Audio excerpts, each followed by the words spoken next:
Assalamualaikum warahmatullahi wabarakatuh. Perkenalkan, kami dari kelompok 11 beranggotakan saya Maulidiana Desa Putri, NPM 20010140. Yang kedua ada Braga Arianto, NPM 20010162. Yang ketiga ada Ayudita Prabasari dengan NPM 20010176. Kami akan mempresentasikan hasil diskusi kami tentang materi memahami tim kerja.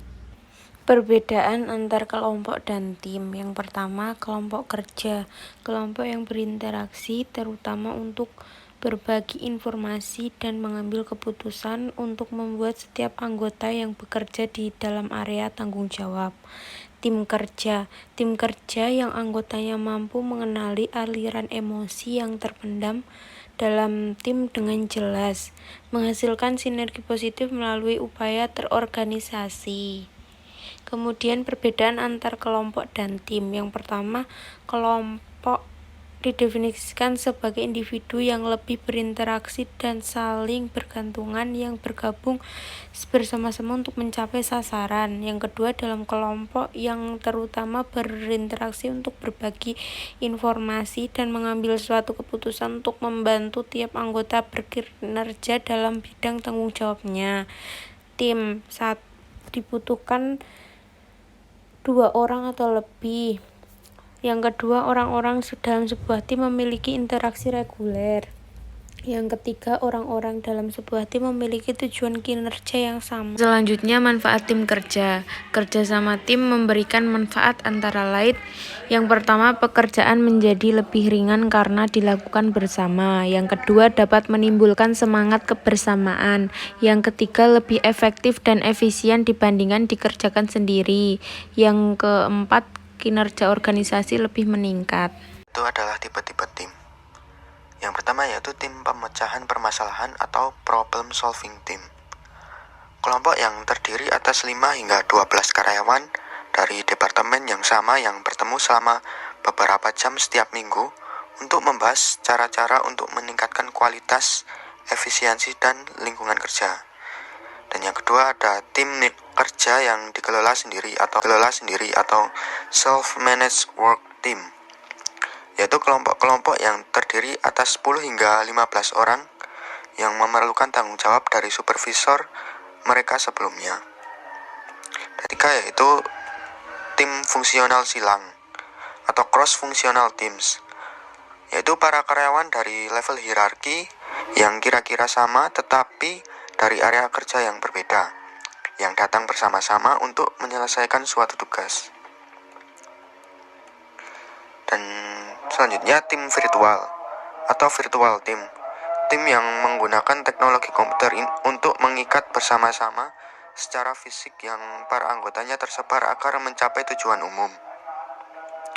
Dan selanjutnya tim virtual atau virtual team. Tim yang menggunakan teknologi komputer untuk mengikat bersama-sama secara fisik yang para anggotanya tersebar agar mencapai tujuan umum. Dan yang terakhir yaitu sistem multi-team atau multi-team system, yaitu sesuatu pengumpulan 2 atau lebih tim yang saling bergantung yang berbagi tujuan dari atasan tim yang terdiri atas banyak tim.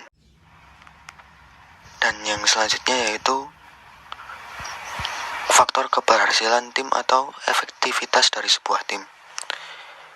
Ada 4 faktor kontekstual yang secara signifikan sangat terkait dengan kinerja tim, yaitu yang pertama adalah sumber daya yang memadai. Tim-tim merupakan bagian dari sistem organisasi yang lebih luas. Setiap tim kerja tergantung pada sumber daya dari luar kelompok untuk mempertahankannya. Dan yang kedua yaitu kepemimpinan dari struktur. Kepemimpinan penting, terutama di dalam sistem multi-tim. Di sini para pemimpin perlu untuk memberdayakan tim dengan mendelegasikan tanggung jawab kepada anggota tim, dan mereka memainkan peranan sebagai fasilitator, memastikan bahwa tim bekerja secara bersama-sama dan bukannya menentang satu dengan yang lainnya. Dan yang ketiga yaitu iklim kepercayaan. Para anggota tim yang efektif saling mempercayai satu sama lain, Mereka juga memperlihatkan kepercayaan kepada para pemimpin mereka. Dan yang terakhir yaitu evaluasi kinerja dan sistem pemberian imbalan. Bagaimana Anda mendapatkan para anggota tim menjadi bertanggung jawab, baik secara individu maupun secara bersama-sama. Evaluasi atas kinerja individu dan insentif dapat mengganggu perkembangan tim yang memiliki kinerja yang tinggi. Dan yang selanjutnya yaitu dalam komposisi tim.